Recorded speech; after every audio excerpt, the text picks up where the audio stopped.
Here at the Barroom, our growing list of shows begins with outstanding Chicago Bears coverage. Former Bears scouting director Greg Gabriel and sports reporter David Schuster begin and end the week with analysis and uncensored opinion.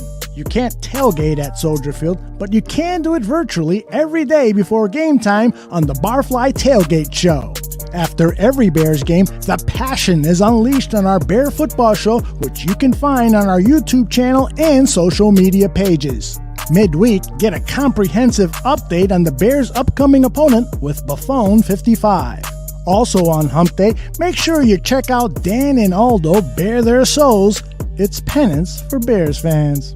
We all know winning teams are built through the NFL Draft, and that's why Draft on Tap is a must for Bears fans. The best way to win your fantasy football season is by listening to Tuesday's Fantasy Football Goon Show. Want to win more money and be entertained by the great Mike North? He's here at the Barroom. Mike isn't the only Chicago sports radio icon at the Barroom. Join Les Grobstein and David Schuster as they take you on a whole new dimension in sports talk. And there's David and Mark Shanowski, two of the absolute best NBA reporters in Chicago. They keep you up to date on all the Bulls happenings with sharpshooters. The Cubs are covered like their field during a rain delay with the new Friendly Confines show. Whether you're a sports collector or not, you'll enjoy Stuff Your Mom Threw Out, Just Don't Tell Mom. Don't be in the dark on what's happening on Netflix, HBO, and all the other streaming networks. Check out I Have a Stream. And that's not all. We're adding new shows all the time here on the Barroom Network.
Here we go, Barflies. Welcome to the Barfly Tailgate Show. It's live. It's done by Barflies, for Barflies, and all the other Bears fans out there.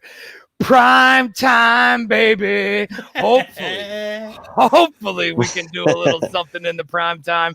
Before we get into all that, let's kick it around the room real quick. We got Mr. Ryan Badgley, badge of honor, badge in the house. What's up, big badge? Yo, what's up, fellas? Man, a Thursday night primetime game, baby. Let's go. It's time. This is what you wait for, right? Like, we've played at 1 o'clock. Well, with the exception of last week, we've played at 1 o'clock for, 3 out of the first 4 weeks, 4:25 last week. And now you get primetime against the GOAT, the guy that could go down as the greatest quarterback in NFL history, in Tom Brady. This is what you ask for. This is why you play this game, is to get this opportunity to be on a stage that nobody else is on that night. Yo, it's time to put up or shut up, man. Let's go. Damn straight. Let's do this. We got to get in there. We have to turn things around this week, man. The wheels, I mean, I know we're a 3-1 team, but it kind of feels like, like a wheel maybe fell off. Hopefully all of them don't fall off, but we'll get into all that in a minute. Next, we got Mr. AC, Aaron Current, the Kentucky kid. What's up? What's going on, fellas? Another beautiful day down here in Kentucky. The wheels aren't falling off, but they're getting a little wobbly. You know what I'm saying? So, yeah, just like Badge said, man, it's prime time, Thursday night. Everybody's watching. The whole league is tuned in to see what these Bears can do. And for whatever reason, a lot of times when they show up, when everyone's watching, like last week, they play like they did last week. So people don't get to see what we get to see when we watch them every week, but hopefully it'll be different this week. Yeah, definitely, man. We need a big game. We need, like, it just has to come together tonight. I know a lot of people do not think it will. This defense is still a stout defense. Yeah. So before we get into that, my name is Bobby Phelan. Bobby Bombs, Mr. Ryan Kirkland Billings. He's going to join us here shortly. He's he's a fireman. I guess he just got off of work. He's trying to race home. He said he's going to jump in. So RKB might hop in here shortly and join in. Let's run down the line, man. Let's do this quick little hurtful recap, and then and then we'll keep going from there, man. Bears and the Colts. Old Man Rivers, Bears started off just not. They came out flat, man. They didn't look good at all. Didn't look like there was any hype, any energy. It looked like the Colts wanted to be there, and we just were there so we didn't get fined. Yeah. Yeah. I mean, we come in, we got the 19-11 loss, right? We string a little something together, but nothing too crazy. And when I say a little something, I mean a very little something. This team, they came out flat, man, and they just it didn't look like they wanted to play. It didn't look like they were there to play. Badge, I don't know. I know we were talking back and forth during the game, man. How do you think about this team and how they came out, man? Dude, it was very, very disheartening. I mean, if I go back and look at my notes from last week's game, I had a score prediction of 38-17, and I had the Bears scoring 38 points, and they barely mustered 11. And, to me, when you look at last week, and I believe we talked about it on the show Sunday, can the team carry the energy over from Foles coming in last week to now being the starter? Well, clearly that energy didn't carry over on the offensive side of the ball. Couldn't get the run game going. Couldn't do a damn thing in the pass game. I mean, Foles was off. Receivers dropping footballs. Anthony Miller, a guy who has had some drops throughout his short career. I mean, those are balls that are hitting him in the hands just like 2 weeks ago.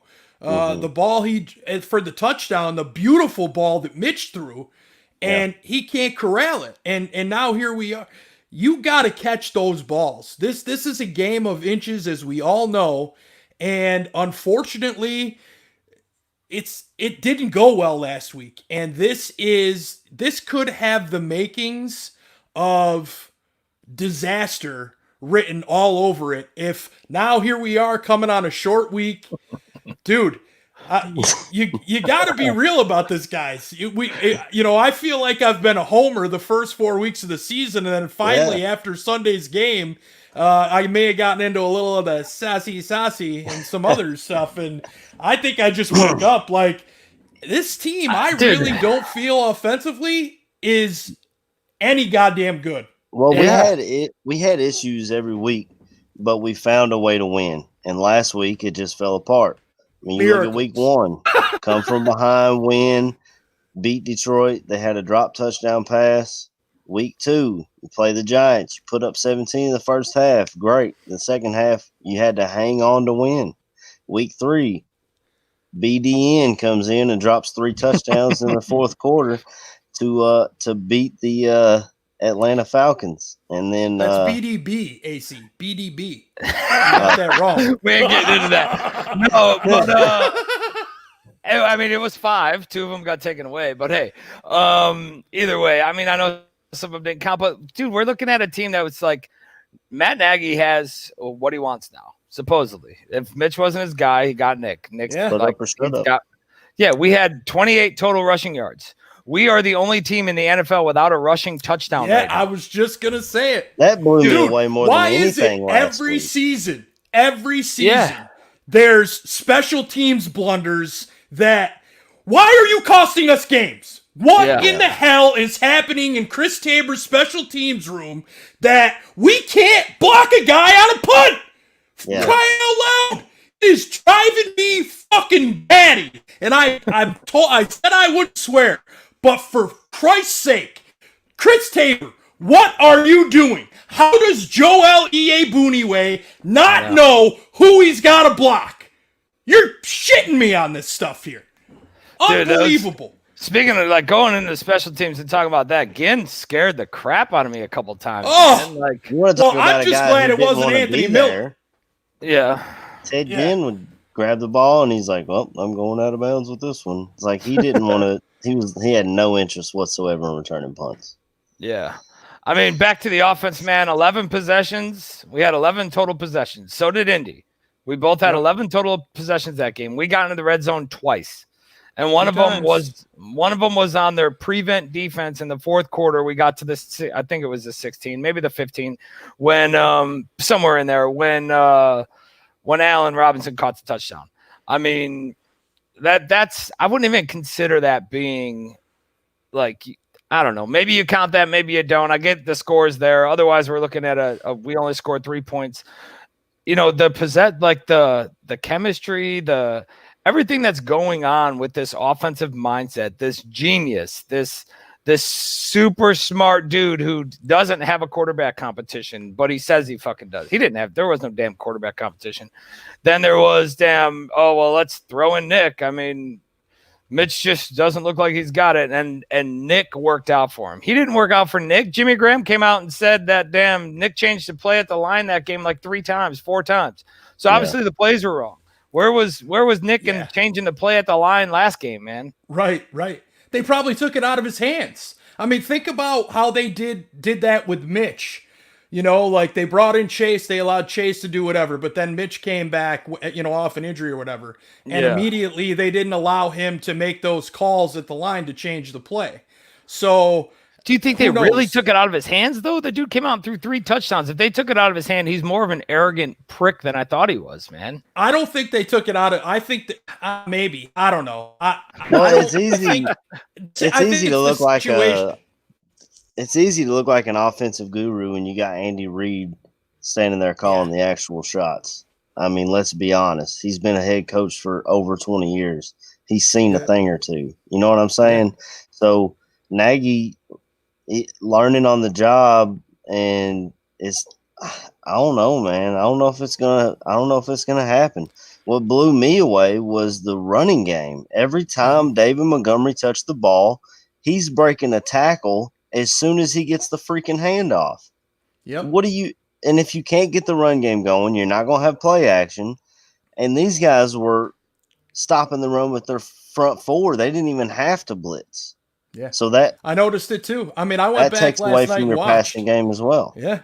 Yeah. I went back last night and watched, and yes, the tackles have not played well in passing situations, but the offensive line as a whole this past week in the run game, I mean, it took me back to last season where they were basically just standing up.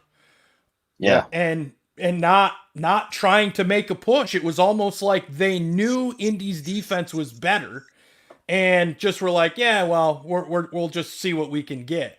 And I mean, David Montgomery a couple times broke multiple tackles before he was out of the backfield. At the line of scrimmage. The line of scrimmage, and then would get hit multiple times again. It's, I don't, at this point, I don't know. I don't know what more, I mean, speaking about frustration and all of us just being frustrated with the offensive line, we got a little clip here that Coach Nagy goes into his frustrations with the offense, and I don't know. You guys let us know what you think of it in the chat, because we'll let you know shortly what we think of it. Let's go ahead and roll that clip. again, I'll just go back to Nick and myself, that first time calling a game together and just kind of going through that. And then his first time as a quarterback in this offense with different players and against a pretty good defense. So it's probably a good balance of understanding that could we have played a lot better on Sunday? Without a doubt. We know that.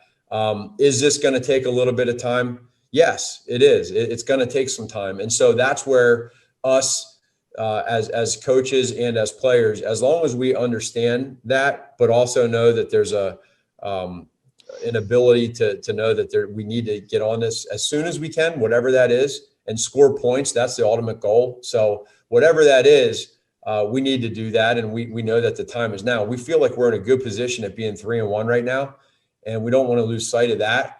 But we know too that we want to continue to just try to score as many points as possible. Dude, I don't know, man. Of course you want to score as many points as possible. You got in the red zone twice. You put up 3 points with your play calling. We need to get better. Our ability. It's your inability to call a scheme, to run, to know what the hell's going on. I honestly feel that Nagy is strictly down in distance. He's down in distance, and he's not what the defense is showing. Like, there's nothing that goes into that. It's just down in distance. Where do I find it on my play sheet and call it? It doesn't really matter what the defense is doing to him, in my opinion. It's just whatever. And then he tries to dress it up. Like, whatever, man. It stinks like shit. It looks like shit. There's no dressing it up. Just say it. Just say it sucks. Say, like, I failed this team as an offensive coordinator. Just say it. This is a guy that for the last 3 seasons, what's the first thing out of his mouth? Well, we're bringing in a new offense. It's going to take some time. Right? So then you get to year 1. Well, we're in a new offense. It's going to take some time. It can take 3 years to learn this offense. The run game, we're not using. What's that? He hasn't even learned his own offense. Well, exactly. And that's what I'm getting at is you've got this ginormous playbook, and you heard when they brought Foles in. Well, now we've got a guy that's experienced. He's been in this offense before. And the first thing that Nagy says now as they name him the starter, well, it's gonna take some time. Nick and I've never called a game for Nick and vice versa. But if he knows the offense, why does it have to take time? That's what I don't understand. Then the tight end usage. I mean, Nagy's getting questioned week over week on the run game, the O-line. Then you see we go out, we take our first pick in this draft, which is a second rounder, and we go and get Cole Kmet. Now, you looked at him at Notre Dame. He was a guy. Could he block? Yeah. But his main thing was he was a receiver. Where has he been? On the field for 15 snaps. Yeah. And not being used at all. Now, is he not what they thought? I mean, they asked him about the usage of Kmet, and he goes, yeah, we got to get that guy on the field more. Yeah. Who the fuck's making that call, buddy? Yeah. I mean, you're the head coach. And he's a player's coach. Let me bring this guy in real quick. We got Mr. Ryan Kirkland Billings, KB, joining us, the fireman. He's here. He's joining. He's ready to get this. I told him I was going to give him shit. The only show that KB hasn't joined us on this season was last week, and we took an L. So you're no longer allowed to go put out fires, because obviously the Bears don't win when you do that. So I need you to focus. I need you to get your priorities straight. And I need you to be here for this team. What's up, brother? How you doing tonight? Man, I'm doing great, y'all. It's been a little minute, man, but I'm doing good, dog. But I come to y'all. I'm just disappointed, man. Aren't we all? Oh my God! You saying I missed the show? I guess I took what little offense we had. I don't know what happened. I don't. I come in. I hear we got Nick Foles. He's gonna come in. He knows the offense. Is Nagy's guy. He looks worse than Trubisky. I'm at a loss for words right now, people. I'm trying to put things into perspective. I'm trying to understand. Why are we running all curl still? Is this your guy? Is this your king? Is that what's going on right now? Do I have to hit you with the Killmonger? Is this your king? Where's the Wakanda juice? Where is it? I need him to drink something. That offense is pitiful. Nothing changed. It got worse. Oh God, I don't know. I don't know, guys. I don't know. I know, man. And do you guys think, is this offense drinking the Kool-Aid? Do they believe in Nagy's play calling? Hey, what kind of Kool-Aid is it? Is it the kind that you drink and everybody dies from a few minutes later, or is it because it's that's cucumber where I see the flavored? production? It's cucumber flavored. Oh yeah, It's that old they style. using sweet and low. They using sweet and low sugar. They not using real sugar. That's the damn show. KB show them how to make some. It's that old style sugar water, man. Right. It's just that sugar with food color, and your mama told you it was Kool-Aid. We used to get that all the time. They got It's pepper Kool-Aid at break. home. The Kool-Aid at home. Hey, before we keep going, before we get into our third down, percentages and all that. What's up to everybody in the chat? Thanks for joining us, Darren. Appreciate it, man. He's got the same jersey. Thanks, dude. We got to get after this thing, man. It's gonna be. I mean, we'll get into it here, but it's gonna be a Shaq versus Mac game. Last week we had the Dream versus the Nightmare, and dude, I think, and I know it's not. We're not like whatever. I'm kind of going off here. I think Akeem held his own and handled Quentin Nelson last week for the times that he was against him. Otherwise, now we were 4 for 13 on third down. 4 for 13. We have a offense that we're handing the ball off, and Montgomery, and I'm not blaming it on Montgomery, but Montgomery's running directly into linemen. Like one of his longest gains was him being like, "Oh shit, I can't go that way. Guess I gotta go this way." What happened to the outside zone runs? That's what I want. What happened to all the pitches that we were running? What happened to those? Because I couldn't tell. Are we just doing dive plays? He runs directly into the back of all linemen. It's like, dude, we have this stretch zone scheme now. Why are we still doing this? Yeah, and we got 31. It was just questions I had they to want ask. to bring in Cordero Patterson. Oh, My 9-year-old can watch the TV and say, "Oh, 84 is getting the ball there." So you telling me a defensive coordinator don't know that? Every time you put him in the backfield, you're giving him the ball, so it's a dead giveaway. Yeah, dead giveaway.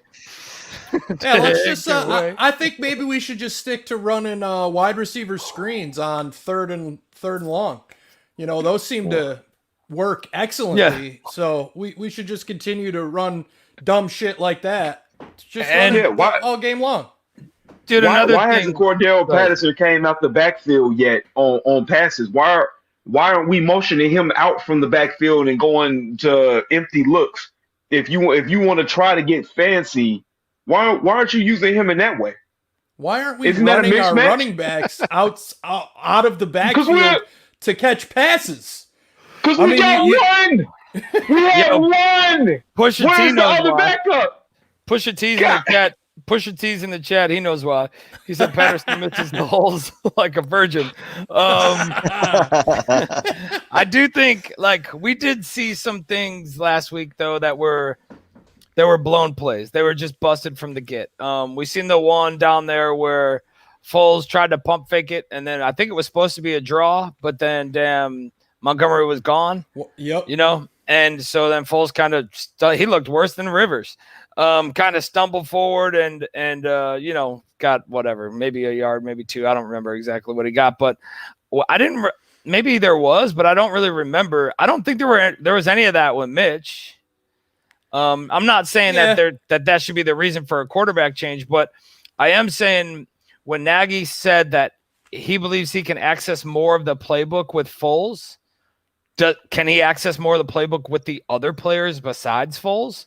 Because I don't think Montgomery knew what the hell he was supposed to do on that play. No, not at all. And you look at Bobby, you look at one consistent factor from year one to now. Where do we struggle more probably than any other aspect? It's in the red zone. Yeah. We are freaking terrible in the red zone and have been since year one with Nagy. Yeah. You can go back and watch press conferences after each game from then until now. Oh, we struggled in the red zone. Yeah, we got to get better in the red zone. We're working on it.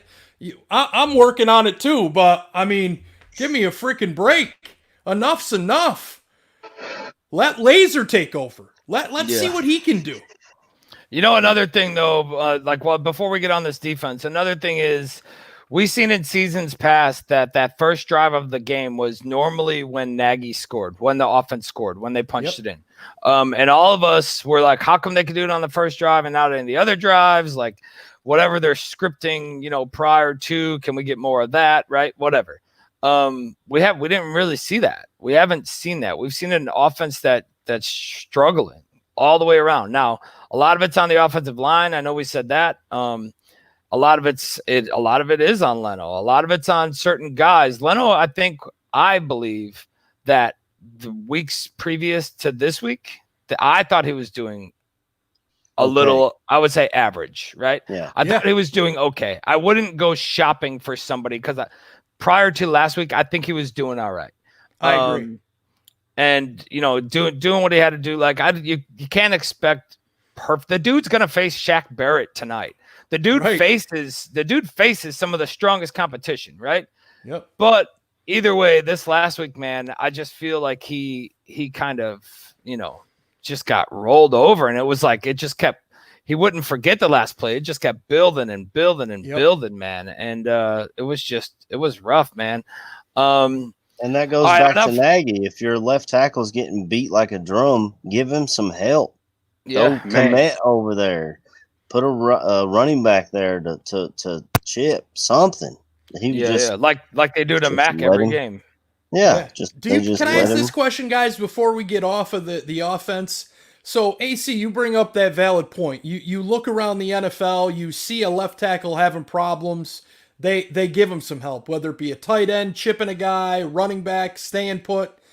Yet, we don't ever see the Bears adjust at all. They continue to leave him out on an island and give him no help. Now, is that the play design where they're not saying, okay, hey, this is the play, we got to run this play, instead of taking a Montgomery and leaving him in, or a Kmet, Graham, Demetrius Harris?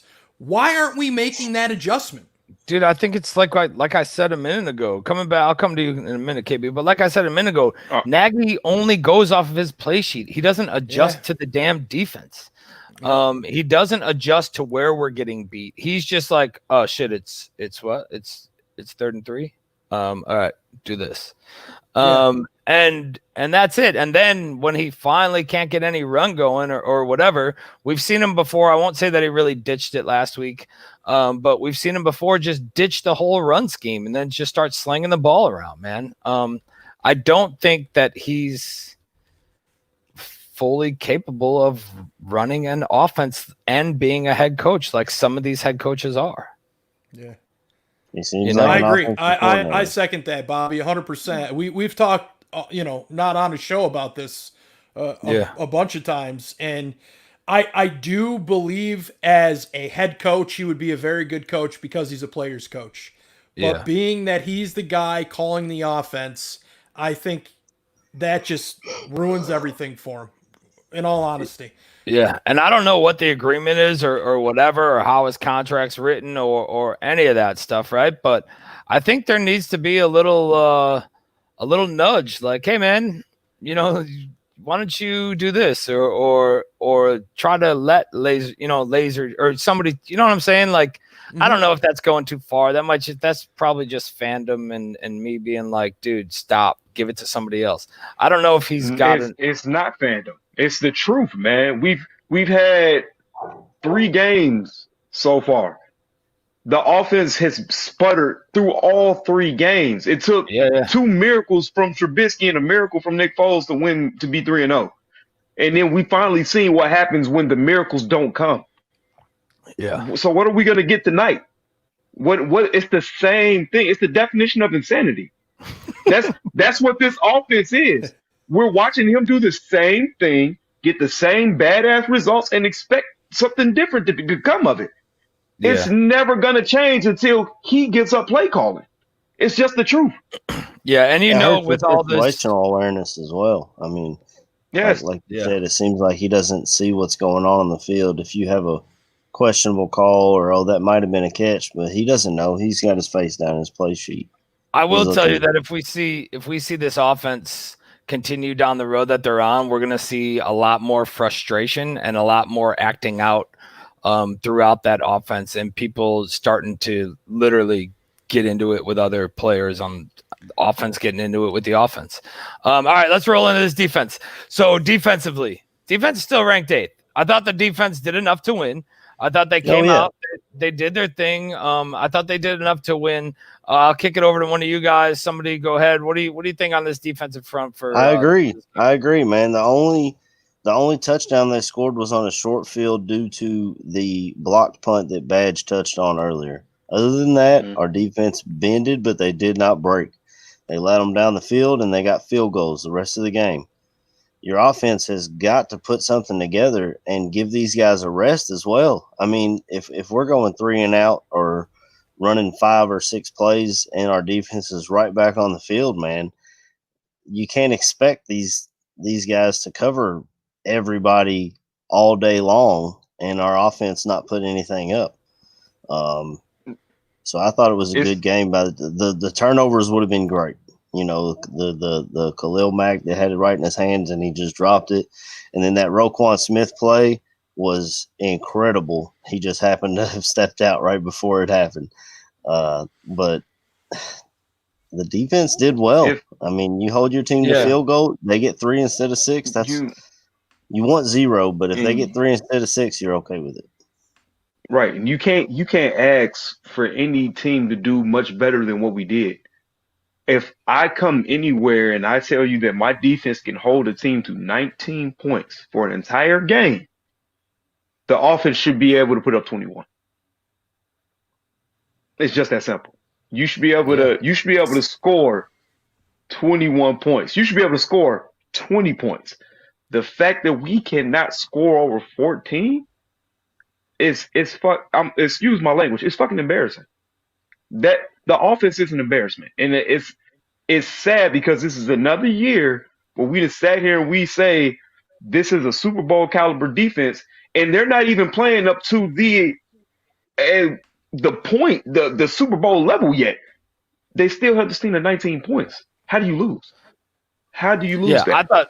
I thought the defense did great, man. I know Indy's got the number 1 defense in the league, and I know we're currently, I think, sitting at 7 or 8. But granted, there's a big disparity between 7, 8, and 1, like huge. But I thought the defense did enough. The pressures were there. I mean, you know, there was no turnovers, but holding them to 1 touchdown, you know, you can't rely that much. I mean, what you want them to score now too? If you would have came back and been like, "Oh, I need more turnovers or I need more picks," like, come on, you know, like, do you want them to score for you and stop the damn other team? I just feel like there's a lot expected out of this defense, and more people need to focus on expecting that shit out of your offense. Well, you think back to year 1 under Nagy. What was it? It was the defense that won us games. Made him look good. Yeah. Yeah, they made Nagy look good because they set the offense up with short field or they scored on their own. And unfortunately, that's not happening with the defense right now. You know, the Roquan play, as AC said, when I first saw it, I was like, "Oh, that's a turnover. That's huge. Got some momentum. Obviously, it's reversed." Khalil, you know, I will never be somebody who discredits Khalil Mack. I think what this guy has done for the game of football, for the outside linebacker position, is amazing. But you got to catch that ball, man. You're getting paid a chunk of money. That ball's right there. You know, who knows? The sun could have been in his face, something along those lines. Something could have happened. But it went right through and popped out on the bottom. Right through. You know what I mean? The secondary. I mean, you had maybe one play. I think the first play of the game again. Jalen Johnson gets burnt by Pascal. But after that, they shut it down. I mean, they've been playing lights out. You look at Kyle Fuller and Jalen Johnson, 2 and 3 in the league in quarterback throwing percentage against them. So they're balling out, and I don't know what more the defense can do other than score. And if that's what you're relying on, you ain't going to win many games. Yeah, I mean they built right the whole Jalen Johnson thing. I love the kid. The kid plays great. I think he's going to be here for a long time. But that one play that he got beat by Pascal, and then he didn't even chase him, and he kind of just Dash. I was pissed off, man. Dude, me too. That drove because you would see look at Tillman. Or look at people in the past. They're like, shit, I got beat. Here I come, right? Yep. And I'm going to try to punch this ball out, or I'm going to punch it, or I'm going to do something. He just looked like he gave up, and I was pissed, man. But he waited for Tyshawn Gibson to come over to make the tackle. That's what it looked like to me anyway. Yeah. I mean, overall, 13 points in the first half, right? 1 3 and out. 6 points in the second half. 3 3 and outs. They turned it up. They started doing their thing. Too bad the offense did not. They only gave up 190 passing yards and 103 rushing yards. They did what they had to do to win the damn game. I know I see Zenith in there saying Pagano is the biggest liability on the team. He's got a top 10 defense right now. Yeah, he's really not.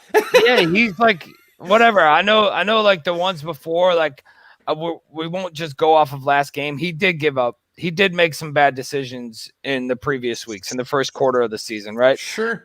Playing soft, playing off, whatever. I get it, but he still got you where you're at right now. And overall, it's pretty solid. That we only gave up 1 touchdown.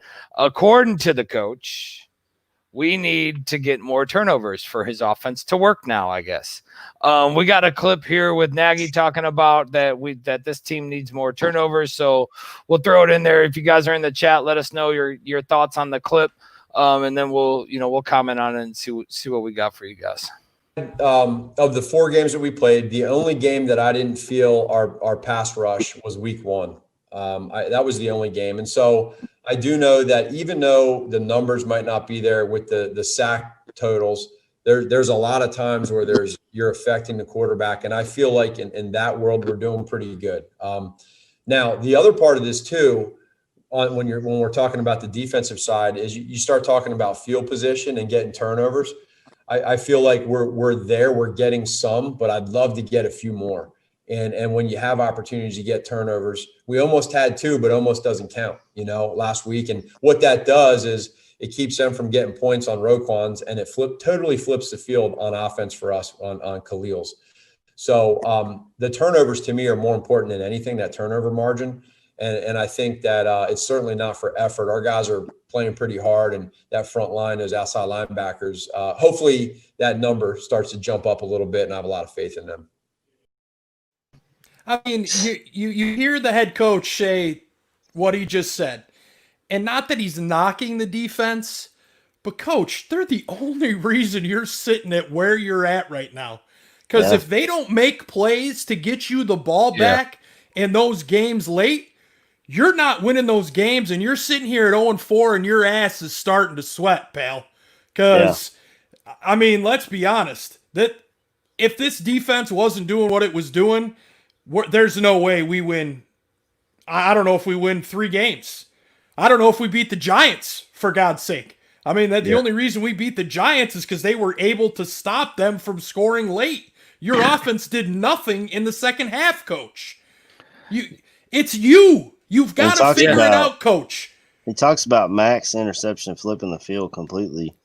But even if we flip the field, we're going to get a field goal out of it because your offense hasn't done anything.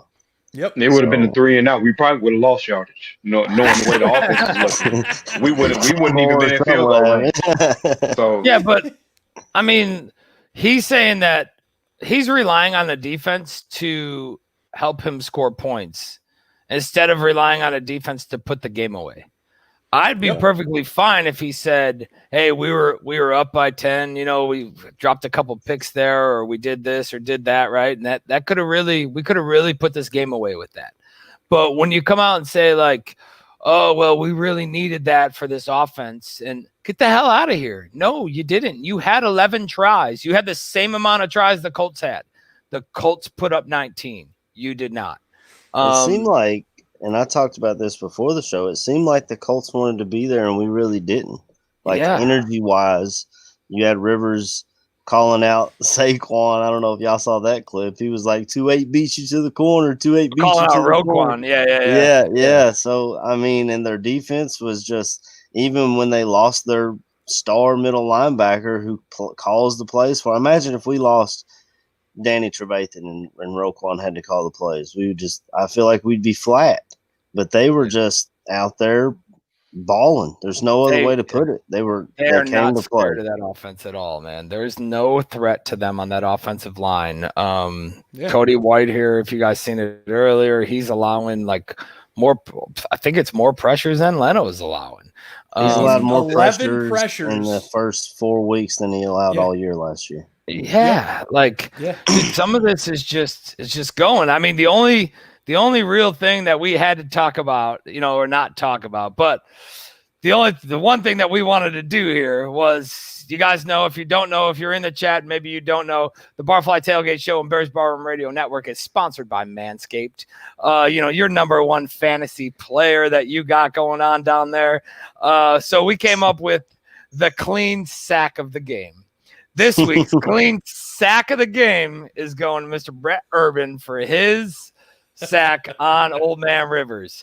He got in there and he got pumped. You seen him like going, man. And I loved what he did after, because he was just chopping. He'd just been chopping all day and finally got to Rivers. The play was a little busted and whatever, but he got to Rivers, and he got him, and he gets the clean sack of the game for Manscaped. And while we're here, we got the Manscaped. Ooh, we got the Manscaped Lawnmower 3.0. 3.0. I actually got it sitting right here. You can get one of these with the Barroom 20 code, with special code, free shipping, 20% off of Barroom 20. And with the Lawnmower 3.0, you got your nick-free technology. It gets in there, does it. It's got a little light on top. You just light the path and go ahead and light it up, boys. Clean that thing down so, your boys want to see the playing field too. And then once you're done with that, you can even turn around and go with the little preserver. The crop preserver. This thing, dude, I don't know how many times you guys shaved or not shaved or whatever. I don't need to know any of that. But normally after a while, that shit starts to hurt. You get stubble, and it hurts. This shit is a miracle. I love this. I've already ordered another bottle just so I have a double for when it comes out. And the last thing you got is a little sprit spray. It's like Red Bull for your balls. It's called the Reviver. You want wings, you want to get some wings, get the Red Bull for your balls. Another good thing about all this. One of the best things about all this, look at this plug. It's the same as your iPhones. It's the same as all your chargers. Same little deal. So no matter what, you have an extra cord. And if you ever lose it, you got the other one. These things work underwater. The 3.0, you get in there in the shower, works underwater, no problems at all. And that's going to be the wrap for the Manscaped Lawnmower 3.0 and Brent Urban for the clean sack of the game. All right, so we just got a little bit. Shout out to Brent Urban, man. We had a lot of pressure on Phillip Rivers last week, and he was somehow, some way, Rivers have found a way to get the ball out, but Brent Urban was like, not this time, buddy. You're going down.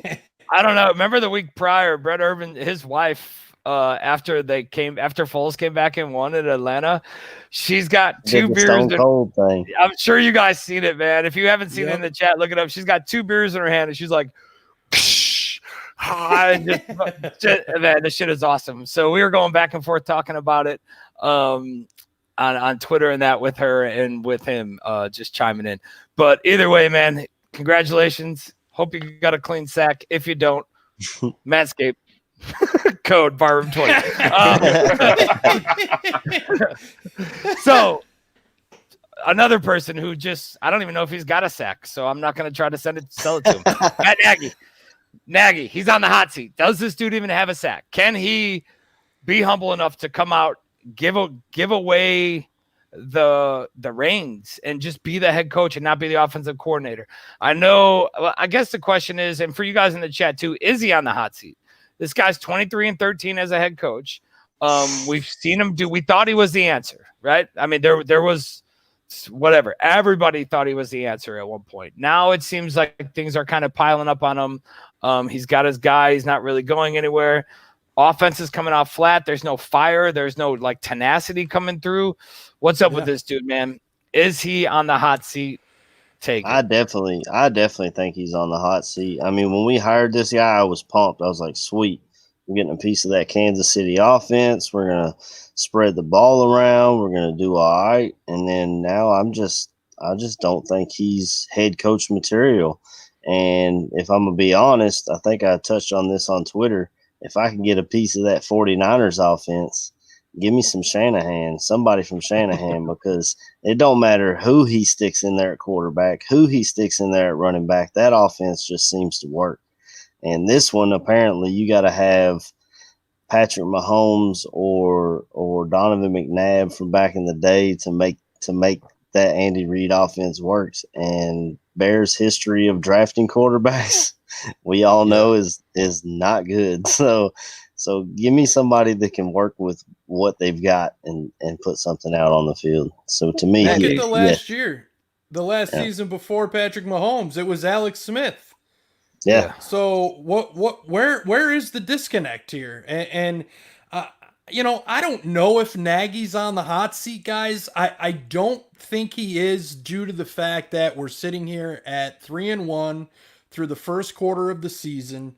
But I think as the season goes on, if this offense continues to struggle, you're going to really start to hear it. And being in a big market like Chicago, and already the amount of negative press that we've had from the kicker situation in 2018 to the kicker situation last year to Mitch to anything under the sun that you can think of, I think his seat's going to really start to get hot if we progressively start to go downhill. And guys, the easy part of our schedule is over. It's getting tough right now, and it's going to be tough on Nagy. And I don't know. I just don't know. I mean, we haven't scored in the third quarter all season. So that tells me that we're not making adjustments in the locker room at the half, or if we are, we're not making the right ones. That's a problem. Another thing that gets me is, like, if he's not on the hot seat and we let this guy finish his contract out, and they touched on this in Buffon 55, and I thought it was a great point.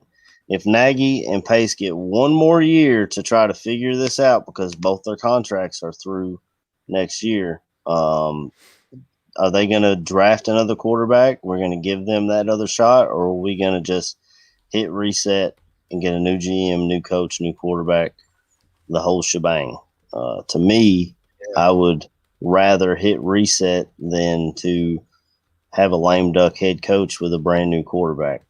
That's just so. me. I mean, for me, I don't personally think that he's got a hot seat right now. I think that they're gonna let him continue. I don't think that. I guess it all comes down to the end of the year. I know Zenith kind of said it in the chat there. We threw it up on the screen for a minute, but I think it's too soon to say whether or not he's got a hot seat. The guy's 10 games above 500. You know what I mean? The guy, he's doing what he needs to do. But I feel that, I guess in the win-loss column, he's doing what he needs to do. Overall, and just showing the way that he's winning is what kind of – but I get everybody wants to win by double digits. Everybody wants blowouts. Everybody wants this and that, whatever. If it was a potent offense and it was coming down, going. Say we were going. What if let's pretend Nagy's putting up 40 points a game, and right now we're 1-3 instead of 3-1, but we're putting up 40 points a game. Is Nagy's job on the line then, or is it old Papa Pagano? You know what I mean? I think it'd be Pagano, because like the Falcons are doing that. They're putting up crazy points, but their head coach comes from a defensive background. So they're like, why is our defense broken? Why if we're putting up all these points, why aren't we winning ball games? So that's another coach that's on the hot seat. I don't really think that Nagy's on the hot seat right now. I think the one thing that would be horrible is if we get these, I guess it wouldn't be horrible, but say today they go off. Say we have a no shit Tampa game again and they go off. And then next week we have what we seen last week. And then the next week we you know what I mean? And it's like, It's Chicago Bears. That's what happens to us. We play to the potential of our opponents. Inconsistent. Yes, and we go from there, man. I mean, and no rushing touchdowns. This guy's rushing, like his rushing style and his, everything's been brought into question all year, all offseason, like all last year. And we're still the only team in the NFL right now with no rushing touchdowns. I loved how they brought the telecast, the guys broadcasting the game brought up when they ran in the 2-point conversion, the color guy goes, "Wow, I can't believe they ran the football. They haven't been running the football at all. I'm surprised they did that." Even the guy calling the game. I guess the Colts were caught off guard too because we got in. Right. Oh, it's just, I don't know. I hope that there's a day where we as Bears fans get to somewhere where when we go into a game, we're actually feeling good about it. I mean, I feel like there's times where we're like, yeah, I think we can win. I want to be able to go into a game and know we can win. And it's been a long time here since we've done that. I want to feel like Packers fans are feeling this year. Yeah. Yeah. I mean, that's a horrible thing too. It sucks. they look great. It sucks as a Bears fan, but they look great. Yeah. So I think we're just over an hour to kick off now. Or no, maybe a little longer. Is it 8 or 8:30 that they kick off? 8:25, I think it is. Yeah. It's 8:25. 8:25. Before we get into this game coming up, 1 hour 7 minutes. There we go. Before we get into this game coming up, let's let you guys know what the bar room's got coming at you. What we got scheduled for you, in the future, and some new additions, or where you can go to get your Bears information and join all the shows on the Barroom Network.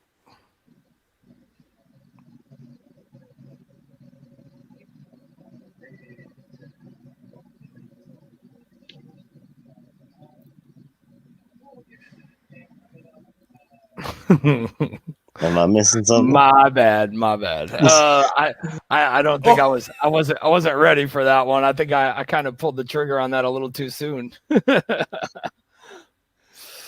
All right, very well. Well, you can go see them all.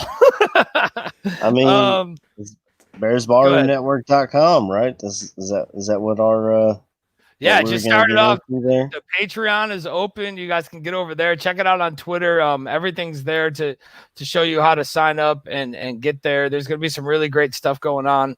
Bonus episodes, bonus shows, bonus little, 10, 15-minute clips of all the, barroom hosts and even with the Godfather. You want to see the Godfather for a very special day, that's what you do.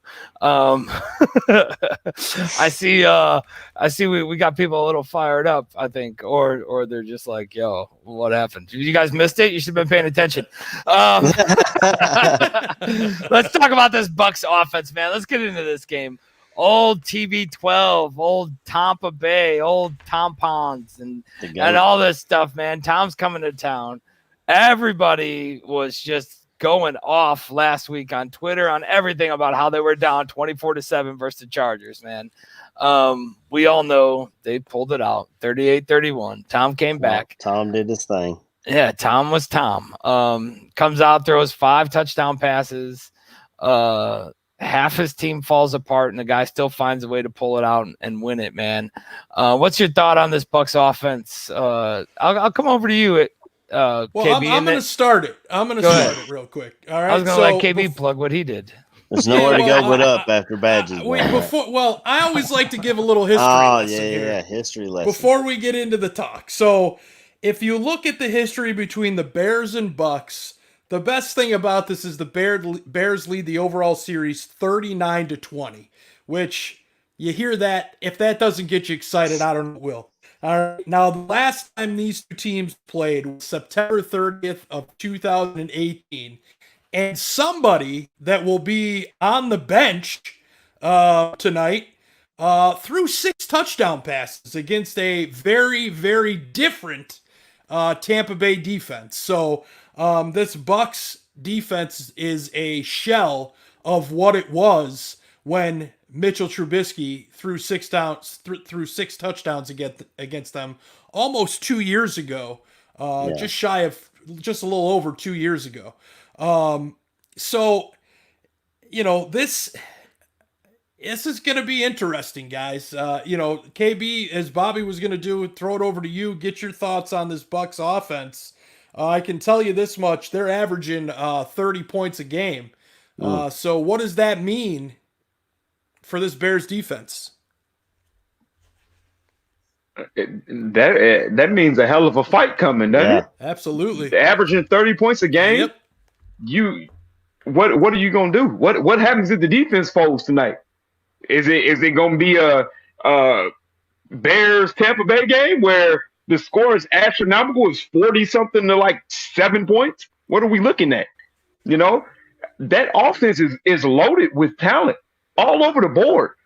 You got the likes of Mike Evans. Yeah, he might be a little beat up, and it's sketchy on whether or not he's going to be 100% tonight. But I haven't seen anything saying that he's going to be out. We got lucky with Goodwin not playing tonight. But you still have to look at it. They have tight ends after tight ends after tight ends on their team. Ronald Jones. I'm pretty sure Rojo just came up a 100-yard outing against the Chargers. Mm-hmm. If we can't keep up with them, what does this game become? Is this a revenge game from a Tampa Bay team that wasn't even the same Tampa Bay team that we whooped on? Like, I don't know what's going on here. But they have talent stacked on talent stacked on talent. That team has every offensive piece that you would ever want. So it's gonna be interesting to see, man. I mean, but they're beat up though too. They are beat up. There's a lot of injuries. Godwin's out. Evans is a game time decision. If he plays, he comes out on that ankle wrong, he's done. But how many times have we seen a team that's beat up come into Chicago and work Chicago?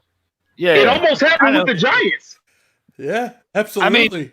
And I mean, Tom Brady's always got his one special white boy receiver that's like 5'9" and tiny, and Scotty Miller's been tearing it up this year, man, and that's just kind of the way it was going. We got the inactive report right here. Oh my God! Godwin, yes, LaShawn McCoy's not playing. We should be good, guys. We should be good. No, I'm not Fournette's doubtful, so it's all about Rojo for their backfield. Well, Fournette's a game time decision also, and then you got I know it's not listed there because he was actually put on the IR. OJ Howard's out.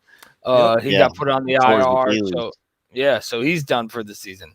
So I mean, we're getting a team that's they're beat up a little bit. I get some of their top guys are out, but it is Tom Brady. And I know Badge gave us our history lesson on where the Bears stand against the Bucs and everything and how they've done, but Tom Brady's never lost to the Bears ever. On either at Soldier Field or anywhere else. He's never lost to the Bears. So does Tom just know how to pick them apart, or is it just that they're that damn good, I guess? Before I pass that over to one of you, we got Bears. We know this is the inactives. Yeah, so Bush is out. I thought McManus was a game time. I guess not. Hambright's out. McCullers, he's been out. Riley Ridley again. Travis Gibson. So nothing crazy there. We had a couple veterans. I got to talk on the McCullers thing though, guys. Yeah. We just watched. Now we're hurting in the middle of our defense up front. We get this guy off a practice squad. Now here we are 3 weeks and he hasn't seen a snap. Snacks Harrison goes and takes a visit in Seattle, and now he signs there.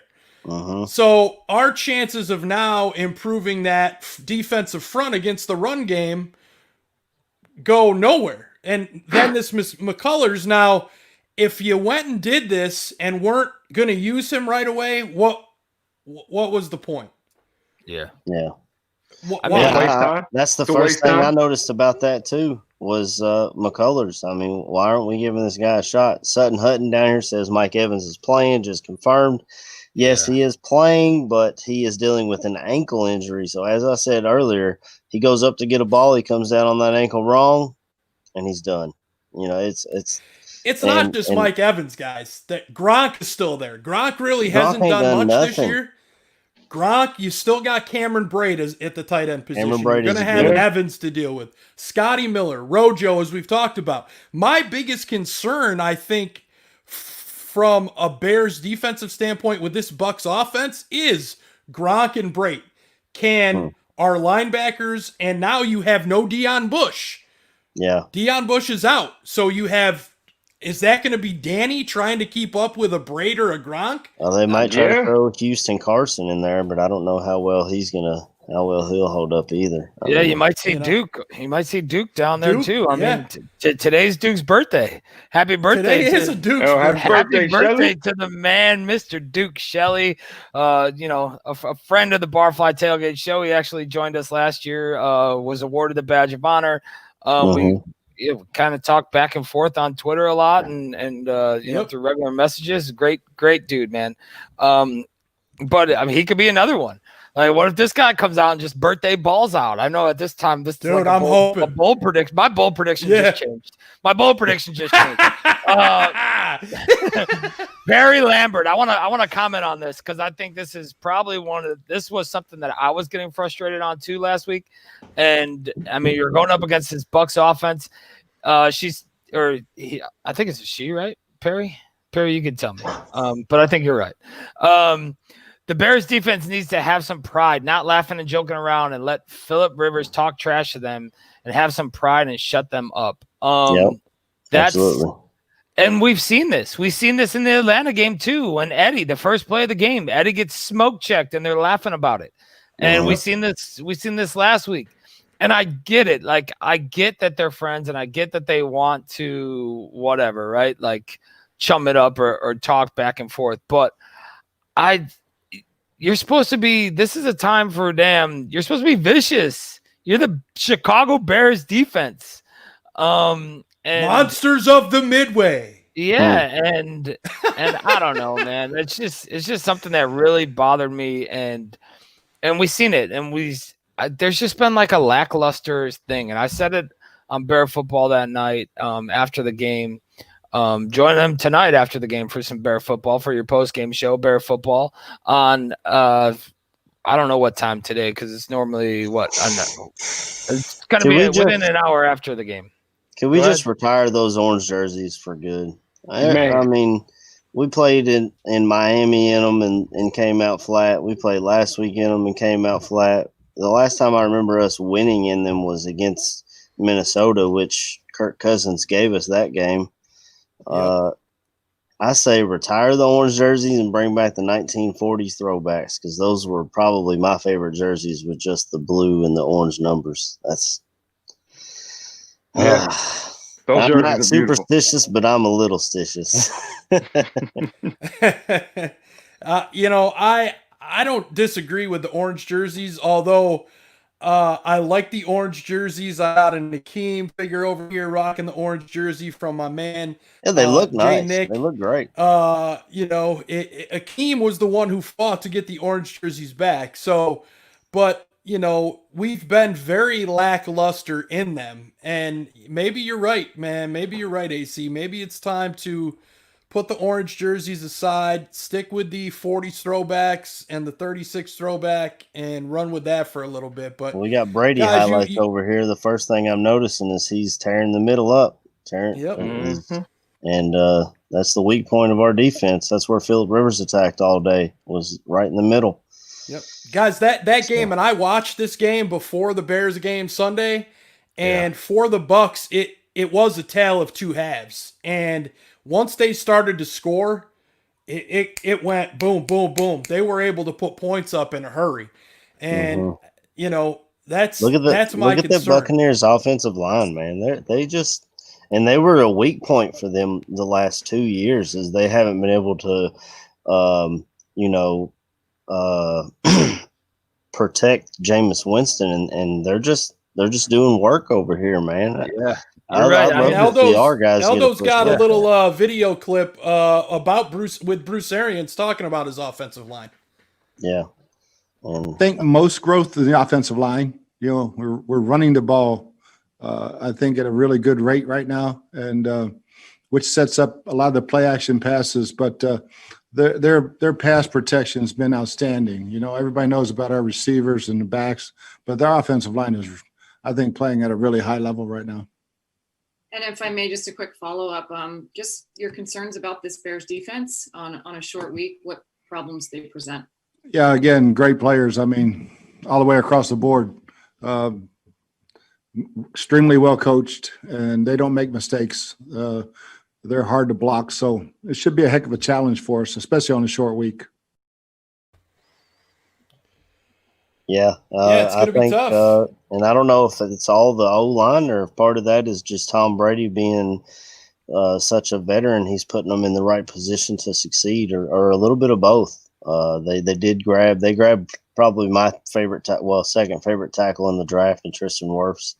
Yep. I'm a little biased to the left tackle that the Browns drafted because he's from right here in Lexington. He did go to Alabama for college, but I'm biased toward him. But Tristan Wirfs was and that's the only difference on their O-line, and they're just doing their thing, man. So our defense has got to get home. That's the only way to get Brady is to hit him or get pressure in his face. So I'd love to see. I almost said Fangio. Boy, I wish we had Fangio. If Pagano brings Trevathan in his face or even Roquan in his face and makes him make a quick decision. He does have 2 pick sixes already this season. So that's the only thing I can see us doing is getting some blitzes at him. But he is a veteran and he knows how to attack the blitz as well. So it's a game of chess.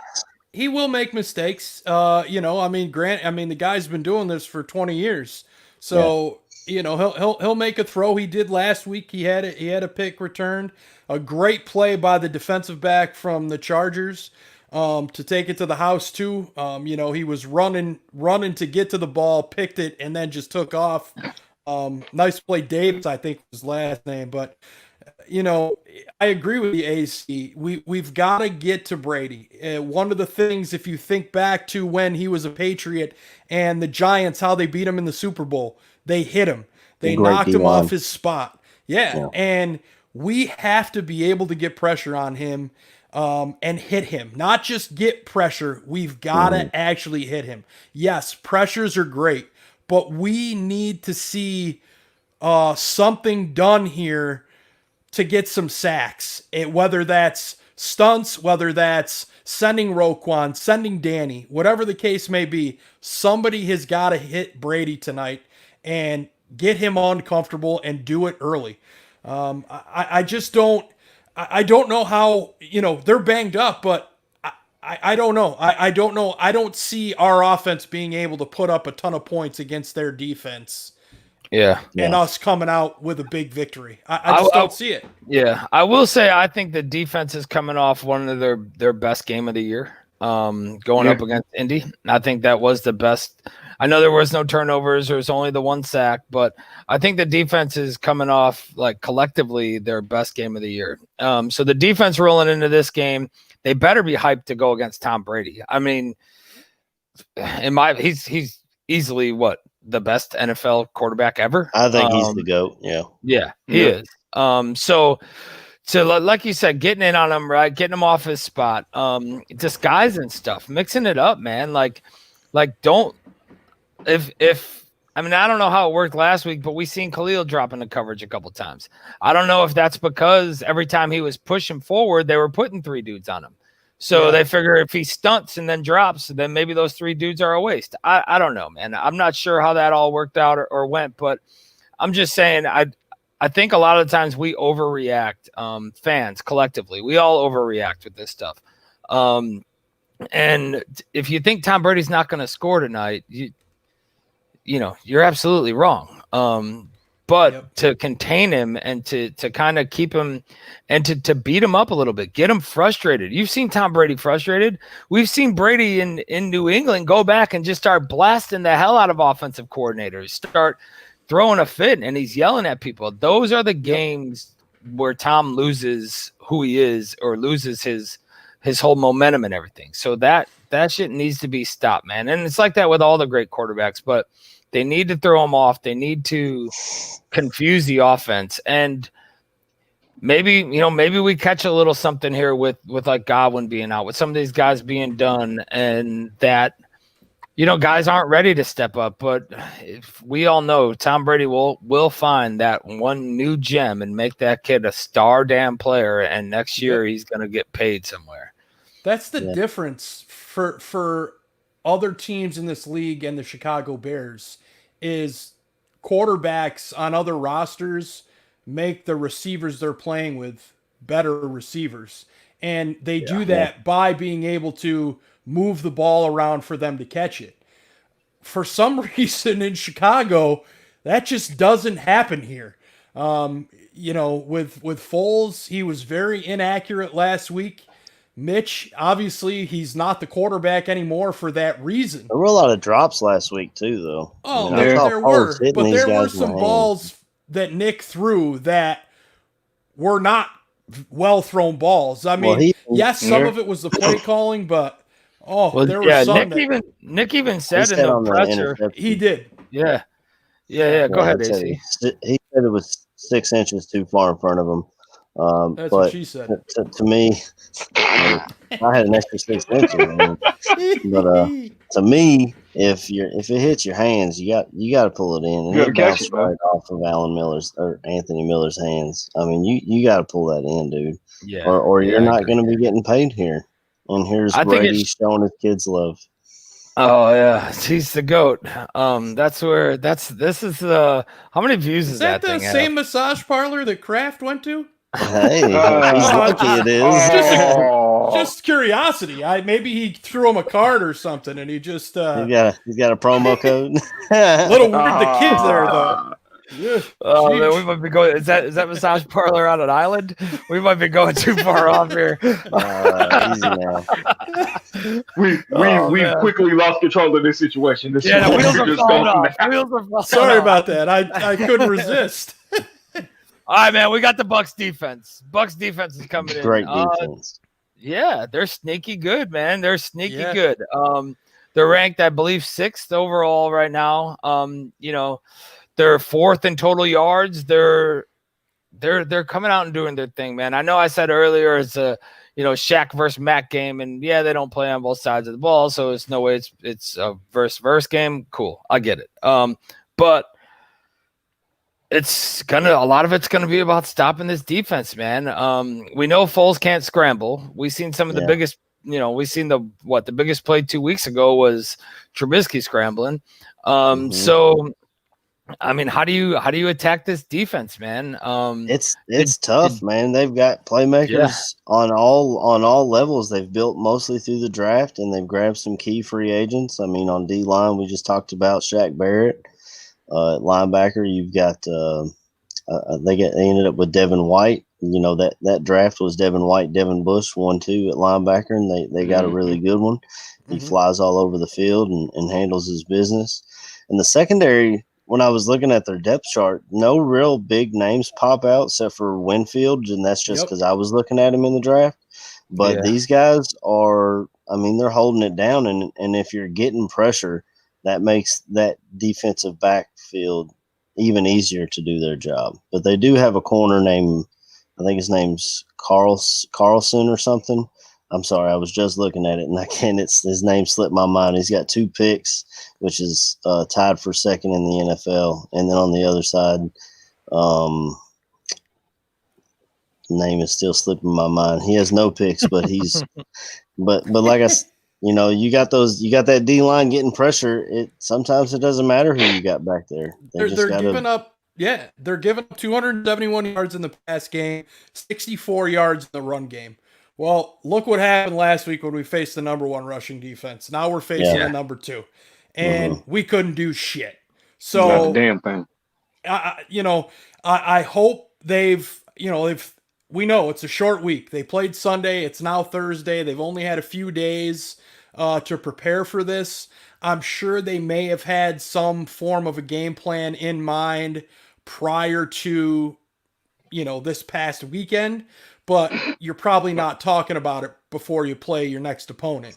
Yeah. To me, Ndamukong Suh, still a guy in the NFL. He's still making plays. Saw him in the game last week against the Chargers. Very formidable. Guy we're not talking about is Levante David. Yeah, this is a David guy, a Beast, yeah. linebacker as well. Outside. Dude, the guy's a baller. He plays well. Jason Pierre-Paul, Mr. I only got, a couple Saxon fingers on my fingers, one hand. Dude, he still plays really well. So this Shocker. is a defense. This is a defense that's really. We talked about Shaq Barrett. We talked about Shaq Barrett already. It's going to be hard. I mean, the offense looks so bad Sunday. I just find it hard to believe they're going to be able to make that many adjustments that they're able to put up any sort of resemblance. Now, our offense only averages 21 points a game, guys. Now, and we average that much? Oh, shocking, right? Yeah. Yeah, I didn't think we would hit 20. I figured we were still in the teens, but when I looked it up, 21 points a game we're averaging. I just don't see a positive matchup here. I think that the Bucs are going to sit back in zone, focus on shutting down the run, and having to make Foles throw like he did last week. What, 40 some odd times? Or was that the week before? Bounce back. There's no other way about it. There's no other way around it. Exactly. It starts and ends in the trenches, man. If we can get an O-line play like we did, against, I guess it was the first 3 weeks against the Rams. No, not even the first 3 weeks. I mean, I guess that's average. We struggled against the Falcons, but we did well enough. Yeah. And that's what we need.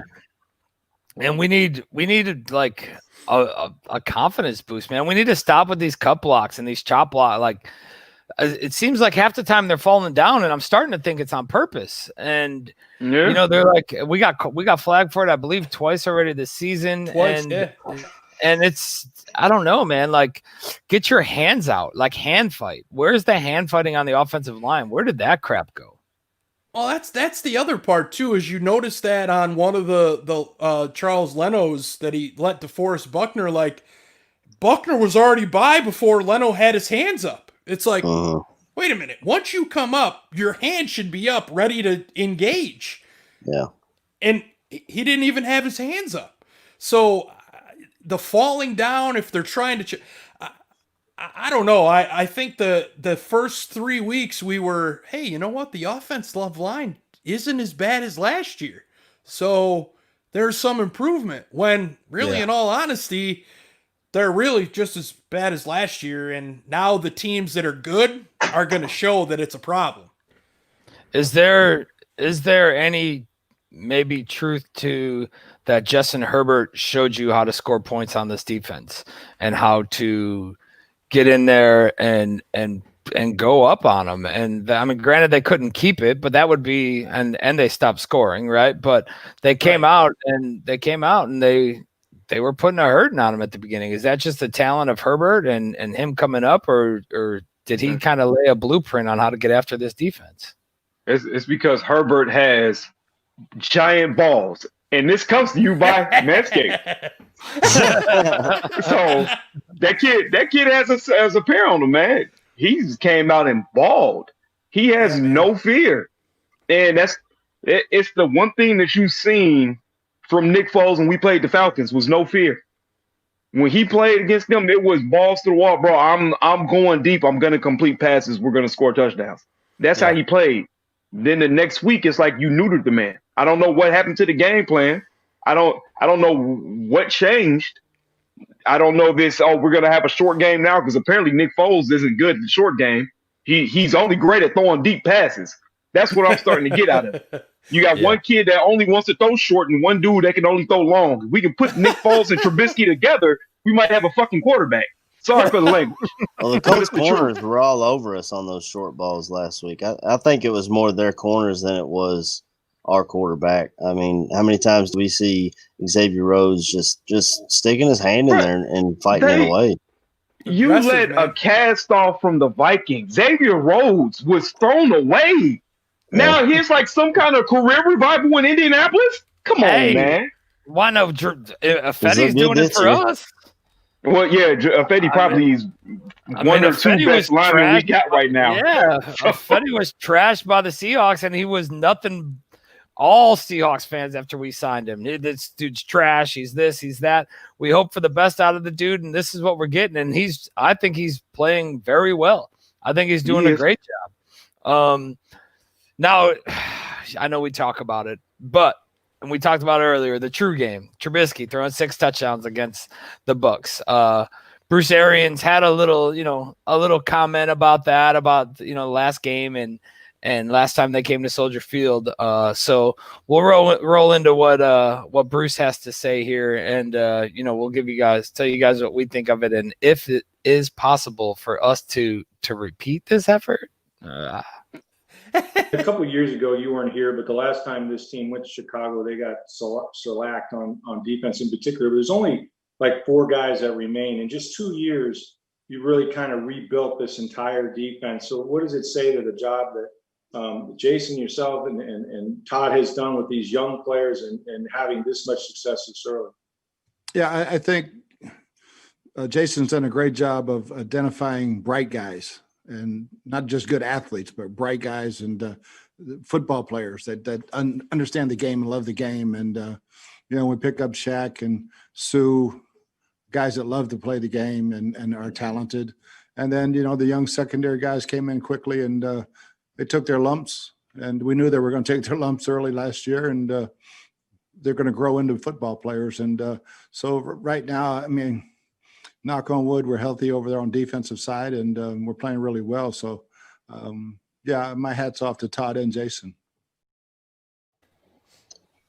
Bruce Arians looked mad that he was asked that question. But it's a completely different team. It is. It's a completely different team. That must have been a Bears beat reporter asking that question, and had to be, because I'm sure a Tampa reporter isn't going to ask something about when Bruce wasn't even here. But right. to me, guys, this Tampa defense, can we establish the run? To me, I don't think it's possible. You're going against the number 2 rushing defense in the NFL. I don't think you're going to see us establish a ground game. You saw a few moments ago the Artavius Pierce is active for the first time this season tonight. Does that mean we won't see Cordarrelle Patterson on 3rd and 1? I hope so. No, we will. We will. Talk all right. Yeah, we talk all the time about how he's a gadget player. And we talked about earlier in the show, you see him in the backfield, the ball's going to him.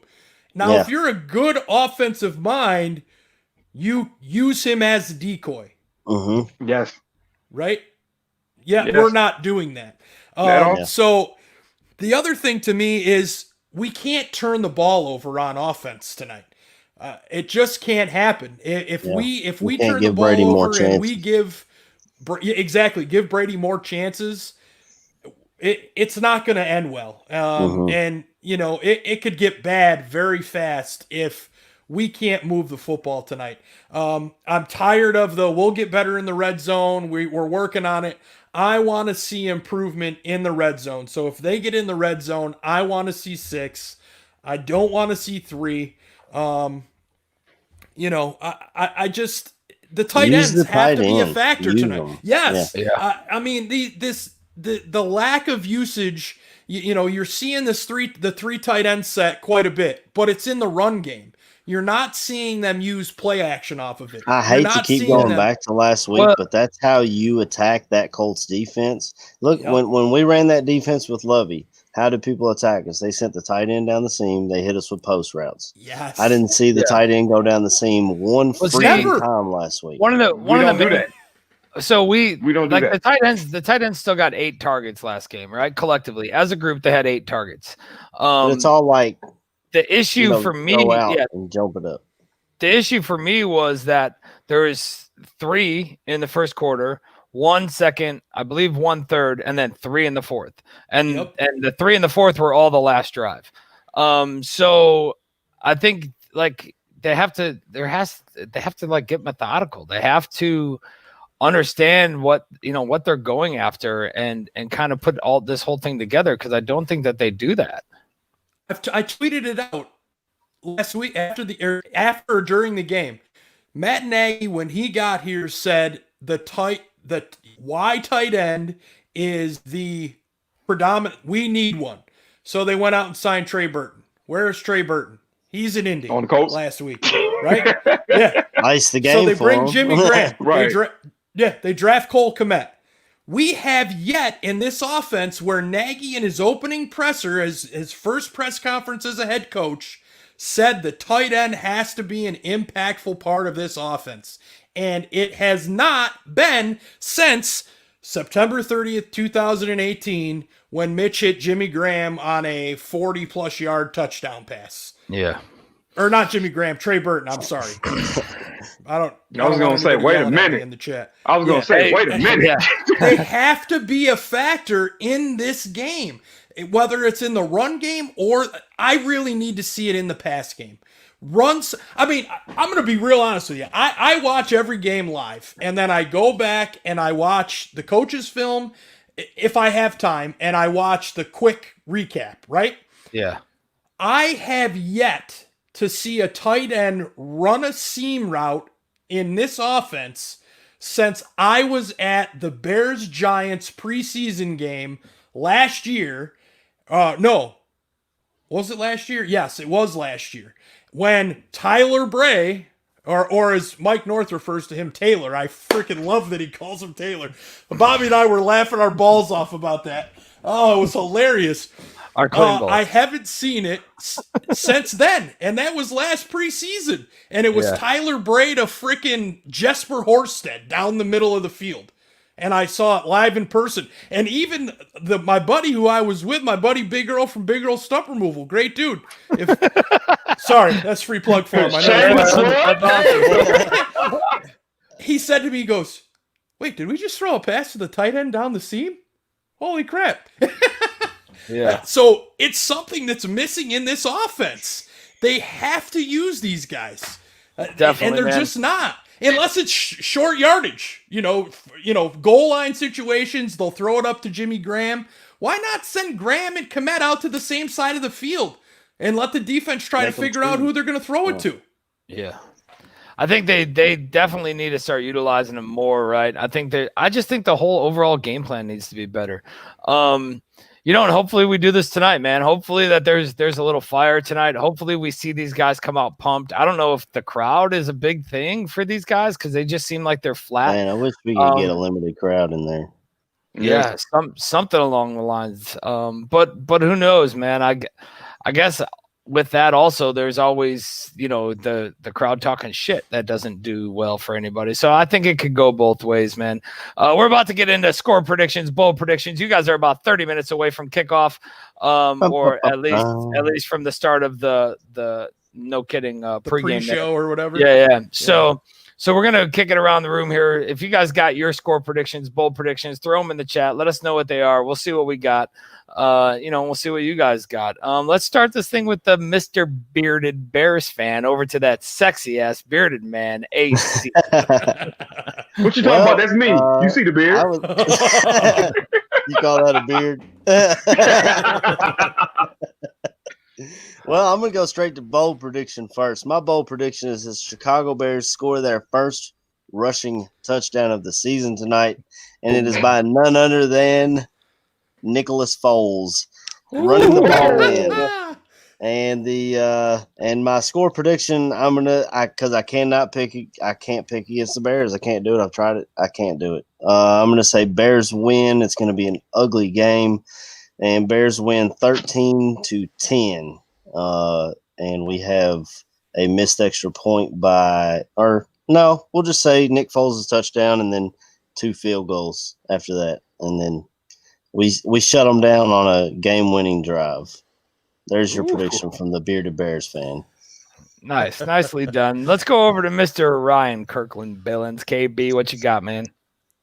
He's still sad. Right. Listen, this is depressing. That's what it is. Hey, you can't say you got a beard when you only got half a mustache. What's your score prediction?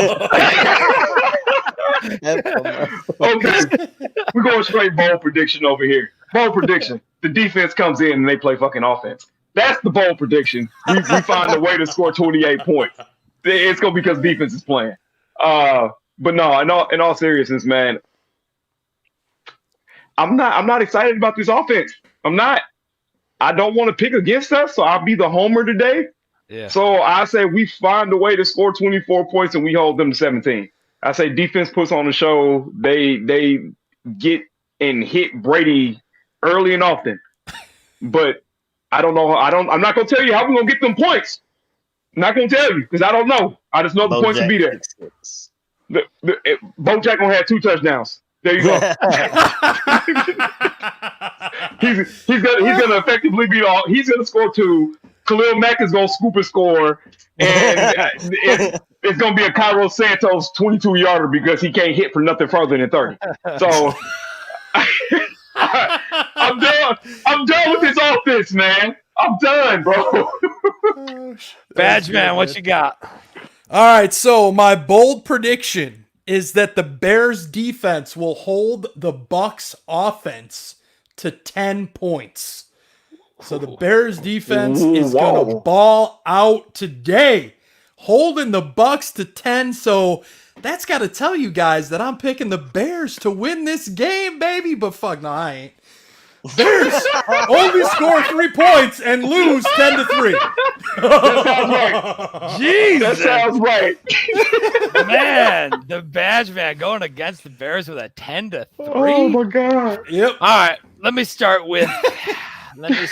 here with first. Let me say how upset I am with Mr. Ryan Badgley. Too bad we don't have like that little music like ding, ding, ding, like something like whatever. All right, so I'm going 27-24 Bears. That's my score. That's what I'm going with. I think it's going to be ugly, but it's going to be 27-24 Bears. And then my bold prediction, and I know I kind of changed it up. So originally, I was going to go with a rushing touchdown, right? AC's got his rushing touchdown. I'm going to say rushing touchdown also, but I'm going to say Artavius Pierce scores the first rushing touchdown. Nice. Then, oh shit, I'm going to go 2 times on you. I'm going back to back. So my second bold prediction is that Duke Shelley gets his interception. McManus is out. Bush. You know what I'm saying? So I think Shelley's going to be used there. I think Shelley gets his pick. And I'm going with a Bears victory, and I'm going with all Bear fans around rejoice, and we're all back on Twitter talking crap again. And then, next week we scored the 3 points Badge was talking about. got some good ones in the chat though, fellas. Like, yeah, I mean, we got some good scores. So I love this one from Joe Mandel. Nick Foles catches a touchdown pass tonight. My bold prediction, he says. Hey, he's done it against Tom Brady before. That he did. We got a lot of Bears fans saying they're going to win this one tonight. You look at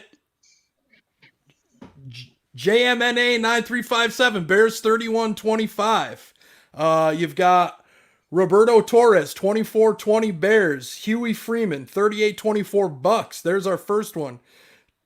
Jakaya, Bears 19, Bucs 17.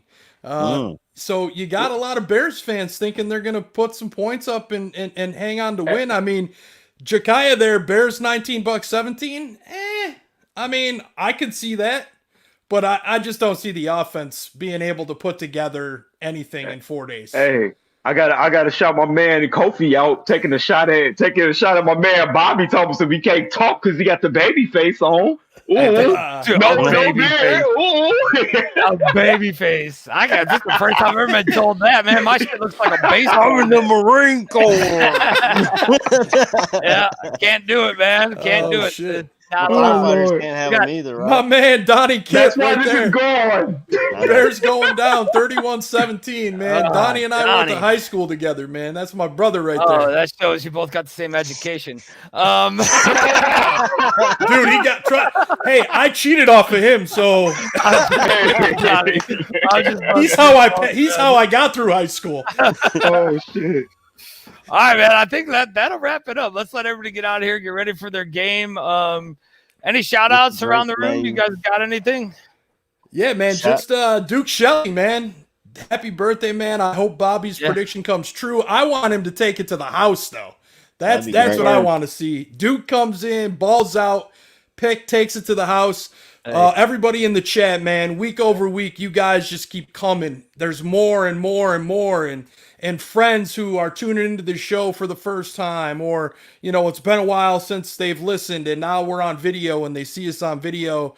We can't thank you guys enough. We've got so much great stuff in store coming up for this show that, I mean, you know, you guys are just going to be like, what? This is awesome. This is our favorite pregame show. Tune into us every week, man. Before Bears game, if it's a Monday, a Thursday, we're going to be on a couple hours before the game. Every Sunday, 9 a.m., you'll find us before a Bears game. And, you know, tune into the other shows on the network, man. Fantasy Football Goon, Bear Football, after the game tonight, Eldo, Gaines, John Buffone. You want to talk about energy? That's a show full of energy for you right there. Sir. These guys bring the fire after every game. They even do a halftime report. They do a halftime report as well. You got Buffone 55. I have a stream. Mike North, Grobstein and Schuster. You got Schuster and Shanowski talking hoops and Bulls hoops. I mean, I can't even name them all because there's just so many. The barroom is growing. Yeah, appreciate it. And thanks for the comments in the chat. Mr. Jason Cox, thanks for tuning in, man. We appreciate it. Like, look, this is what we always say. We're not there's no analysts here. None of us get paid to do this shit. You're only an analyst if you're getting paid by a company to do your thing. We're just fanalists. We just like I would say it's 75%, maybe less, probably 60% mental and 40% heart, and every now and then, you know, we have to check our 75% heart. I was gonna say that fluctuates. Yeah, exactly. Maybe I said it backwards. But either way, man, you won't get a lot of the times, you know, a lot of the dumb shit. But you know, we're here for the comments. However you guys want to send them, man. Join or follow us on Twitter at Barfly Tailgate. On Snapchat, on damn Facebook, on everything, man. Just look up Bears Barroom. You'll find us there somewhere. We appreciate all you guys joining us, and shout out to Mr. Aldo Gandia, the Godfather, always pulling the strings back there and doing his thing. And you know, let's go get this big Bear victory, man. Let's take Tom and just, you know, make him never ever want to return to Soldier Field again, man. Appreciate all you guys joining us. Yeah, I hope he's putting the helmet on. He's putting the helmet. You're putting the damn helmet on. The helmet is officially retired. And you need a mouthpiece this time. All right, boys. Everybody in the chat, thanks for joining us, man. We appreciate it. And let's go out there and get this thing tonight and end this thing with a big bear down. Bear down.